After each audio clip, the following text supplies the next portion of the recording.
You guys, this is Matt Gonzalez with M2 Elite Tactical. What you see here on the table is my brand new Shadow Systems MR920 Elite. As you can see, it's clear. Let's do that again. And the cool part about today is, as you can see, we're missing something up here. And we're going to be adding the Holosun 508T. So this is going to have 2 MOA dot with a 32 MOA circle, the donut of death, or you can move it to a single 2 MOA dot. That's the packaging there. Ordered it off Amazon. So with some movie magic. All right, so here it is. This is Holosun's second version of a red dot optic. This is Gen 2. It's going to be an all titanium model. It's also going to have your solar up top, up and down buttons here, but this is more squared off than the 507. It's the 508. And what we're going to do is we're going to put it on the Shadow Systems here.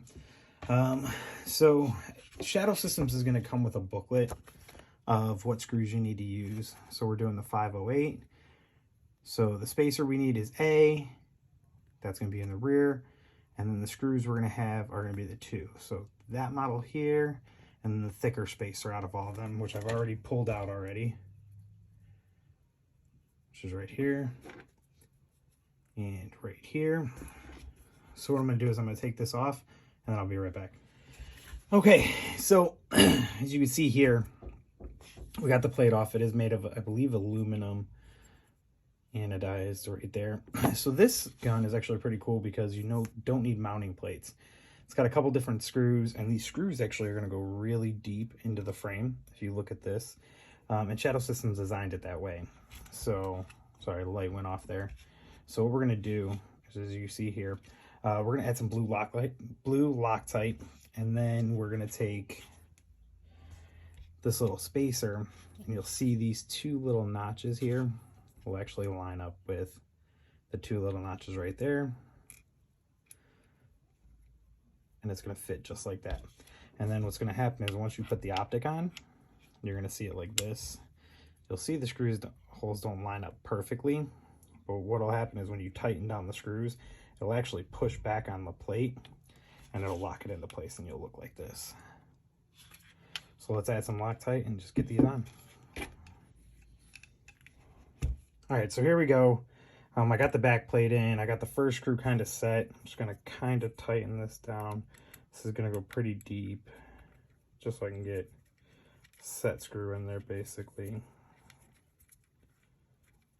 And we'll do the other screw. As you can see, I added the blue Loctite onto there.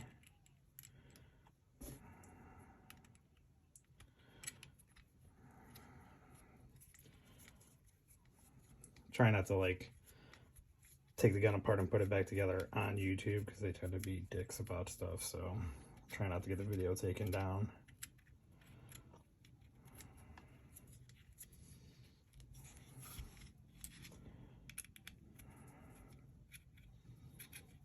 And once again, all this stuff comes when you buy a Shadow Systems pistol. The spacer, the screws, everything you're going to need. This is going to go pretty deep in there, so it'll give you a nice lockup. All right, there we go. So we're going to go back and forth and just check the tightness. Now I will mark these once I have them set to see if anything backs out. I'm actually going to be taking this gun to the range in a couple days here, so I'm going to give it some time for these screws to set with the Loctite. It says you need, I believe, 18 to 20 pounds of pressure. I do not have a Torx wrench, or a Torx screwdriver, so I won't be able to test that, but I will do it hand tight and then an extra quarter turn, right, so that I know that it's set in there, because I don't want to have it too loose and have it back out, or too tight and snap under recoil. Sorry if I'm breathing into the mic. Sorry about that. I had to cut it out just so I can get a nice little tight torque down on it. As you can see here, I don't know if you're going to be able to see the red dot. I still have to get this zeroed in. But like I said, this is an amazing little red dot. It looks dope on the pistol, so I'm very happy with this. This is everything that I wanted, right? Of course, I've always wanted a custom Glock. I'm not going to call this a Glock because it's so much more. They do a pistol for a guy by the name of John Lovell, which is somebody that I follow on YouTube. Great guy, ex-Army Ranger, I believe, has a strong faith and everything like that. So awesome guy to follow. But as you can see, I love that blacked out rear. I might change these out for a company called Night Vision. I really like their stuff. I was thinking maybe a 509, but we'll see how this performs at the range this weekend. But here you go. That's the install video of the 508T on the Shadow Systems MR920.